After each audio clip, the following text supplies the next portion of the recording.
Assalamualaikum warahmatullahi wabarakatuh. Kali ini kita akan membahas Intan Pariwara kelas 11 bab reproduksi bagian penilaian harian part 2 nomor 11 sampai dengan 20. Mari kita simak bersama-sama. Oh ya, berhubung setelah Mimin cek ternyata di video yang sebelumnya part 1 nomor 9-nya itu belum ada, kelewatan. Jadi sekarang kita mulai dari nomor 9. Jadi saat memasuki trimester akhir, jumlah hormon estrogen bertambah. Sedangkan hormon progesteron di sini akan berkurang. Peningkatan produksi hormon estrogen tersebut berkaitan dengan fungsinya, yaitu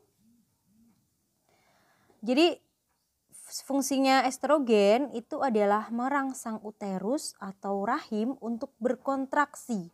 Sedangkan untuk progesteron itu justru mencegah uterus untuk berkontraksi. Nah, makanya di sini ketika sudah trimester akhir progesteronnya akan menurun. Sedangkan estrogennya akan meningkat. Jadi di sini jawabannya adalah yang B. Nomor 11, perhatikan gambar organ reproduksi pria berikut. Pak Danu mengalami gangguan organ reproduksi yang disertai dengan beberapa gejala, yaitu aliran urinnya lemah, urin berbusa dan berbau tidak sedap, terdapat berdarah pada urin, serta nyeri ketika buang air kecil. Setelah dilakukan pemeriksaan, gangguan tersebut terjadi karena infeksi bakteri E. coli sehingga menyebabkan inflamasi pada organ reproduksinya. Organ reproduksi Pak Danu yang mengalami inflamasi ditunjukkan oleh huruf. Jadi di sini yang bagian P itu adalah kelenjar prostat ya. P itu kelenjar prostat. Yang bagian H adalah uretra. Bagian R di situ epididymis. Bagian S skrotum. Bagian T adalah testis. Nah, gejala yang dialami dari Pak Danu ini berdasarkan hasil pemeriksaan kan tadi disebabkan oleh bakteri E. coli. Nah, yang diserang oleh bakteri E. coli ini adalah pada bagian kelenjar prostat. Jadi jawabannya adalah yang A, bagian gambar P. Lanjut ke nomor 12, gejala yang dialami oleh seorang pria yang terinfeksi bakteri Neisseria gonorrhoeae adalah Neisseria gonorrhoeae ini bisa menyebabkan penyakit gonore. Gejala yang dialaminya yang pertama, nyeri, merah, bengkak, bernanah pada alat kelamin. Jadi biasanya pada pria itu ada rasa sakit gitu ketika buang air kecil. Kemudian ada nanah juga kental kuning dan juga biasanya bengkak. Kalau pada wanita biasanya tidak menunjukkan gejala, sekitar 60% justru tidak menimbulkan gejala. Tapi ada rasa sakit saat buang air kecil dan biasanya ada keputihan kental berwarna kekuningan. Jadi gejala antara laki-laki dan wanita berbeda. Maka di sini jawabannya adalah yang B. Terasa sakit pada saat buang air kecil, keluar nanah dan juga ujung penisnya merah. Nomor 13, seorang pasien dinyatakan mengalami kerusakan pada saluran air mani dan radang saluran kencing. Selain itu pada saluran kencingnya keluar cairan bening disertai darah. Berdasarkan gejala yang dialaminya, pasien tersebut berpotensi besar mengalami kemandulan. Berdasarkan kasus yang ditunjukkan, pasien tersebut menderita penyakit. Jadi ini biasanya dialami oleh pria, namanya adalah klamidiasis. Nah, klamidiasis itu seperti di ciri-cirinya tadi ada rusaknya di saluran mani, kemandulan, serta radang saluran kencing. Oke, jadi jawabannya di sini adalah yang B.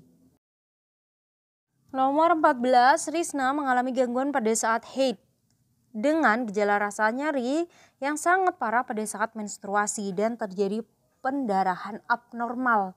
Berdasarkan hasil pemeriksaan ultrasound diketahui adanya tumor jinak yang tumbuh di daerah otot rahim.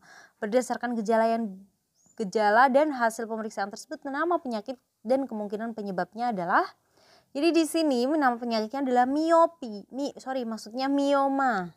Dan mioma itu adalah tumor jinak yang tumbuh di daerah otot rahim. Biasanya dia akan timbul pada wanita yang saat usianya sudah produktif karena pertumbuhan mioma dipengaruhi oleh kandungan estrogen di dalam tubuh. Mioma itu jarang ditemukan pada wanita yang belum mengalami menstruasi. Biasanya di atas usia produktif. Jadi jawabannya di sini adalah yang A, mioma akibat kadar hormon estrogen yang berlebih. Nomor 15, perhatikan beberapa gejala penyakit pada sistem reproduksi berikut. Jenis patogen yang menyebabkan munculnya gejala-gejala tersebut adalah, jadi di situ ada bintil-bintil. Apabila bintilnya pecah, meninggalkan luka yang kering mengerak. Pada wanita mengakibatkan kanker mulut rahim. Berarti gejala yang disebutkan pada soal ini adalah penyakit dari herpes simplex. Nah, herpes simplex ini dia masa tenggangnya sekitar 4-7 hari setelah virus masuk ke dalam tubuh melalui hubungan seksual biasanya. Ya, jadi di sini jawabannya adalah yang E, herpes simplex. Nomor 16, Bu Rosa ingin menggunakan alat kontrasepsi yang dioleskan pada vagina sebelum melakukan hubungan seksual. Nah, alat kontrasepsi ini dapat mematikan sperma dalam jumlah banyak. Kira-kira jenis kontrasepsinya yang digunakan ini apa? Jadi yang dimaksud di soal di sini adalah spermisid. Spermisid itu alat kontrasepsi yang bersifat kimia. Jadi dia itu ada yang berbentuk jeli, busa, dan juga tisu. Spermatid ini dikenakan pada vagina sebelum melakukan hubungan seksual. Dia hanya mampu mematikan sperma dalam tidak begitu banyak. Cara ini mempunyai efektivitas sekitar 70% untuk mencegah terjadinya pembuahan. Jadi berhubung dia hanya 70%, berarti masih ada kemungkinan hamilnya 30%. Jadi memang bukan 100% aman. Oke, jadi jawabannya di sini adalah yang D. Nomor 17, salah satu cara menjaga kesehatan organ reproduksi perempuan yaitu dengan tidak menggunakan sabun pembersih kewanitaan secara terus-menerus. Hal ini dikarenakan sabun kewanitaan itu jadi sabun kewanitaan dikhawatirkan itu bisa mengubah pH atau derajat keasaman vagina. Jika pH pada vagina berubah-ubah, itu dapat membunuh bakteri baik yang ada di dalam vagina. Padahal nih, bakteri baiknya itu bisa membatasi pertumbuhan bakteri jahat yang ada di vagina. Jadi jawabannya di sini adalah yang B. Nomor 18, perhatikan langkah-langkah dalam teknik reproduksi berikut. Urutan langkah-langkah teknik bayi tabung yang benar adalah: jadi untuk bayi tabung dimulai dari nomor 2, pengambilan ovum yang matang dari seorang istri. Kemudian menyediakan media kultur sebagai tempat pertumbuhan in vitro. Lalu pengambilan sperma dari seorang suami. Kemudian yang nomor 5, spermanya diinjeksikan ke dalam ovum sehingga akan terbentuk embrio. Dan yang terakhir nomor 4, embrio yang sudah terbentuk tadi ditransferkan ke dalam rahim calon ibu. Maka jawabannya adalah yang C. Nomor 19, perhatikan gambar teknik reproduksi berikut. Pasangan yang sesuai antara nama dan akibat dari teknik reproduksi seperti yang ditunjukkan pada gambar tersebut adalah, jadi di situ bisa kita lihat ya, gambarnya menunjukkan teknik vasektomi. Nah, vasektomi itu cara kontrasepsi permanen yang dilakukan pada pria. Caranya gimana? Dengan mengikat dan memotong saluran vas deferens. Akhirnya apa nih efeknya? Spermanya tidak akan sampai ke uretra sehingga sperma tidak dapat dikeluarkan. Jadi di sini jawabannya adalah yang D, vasektomi. Terakhir nomor 20.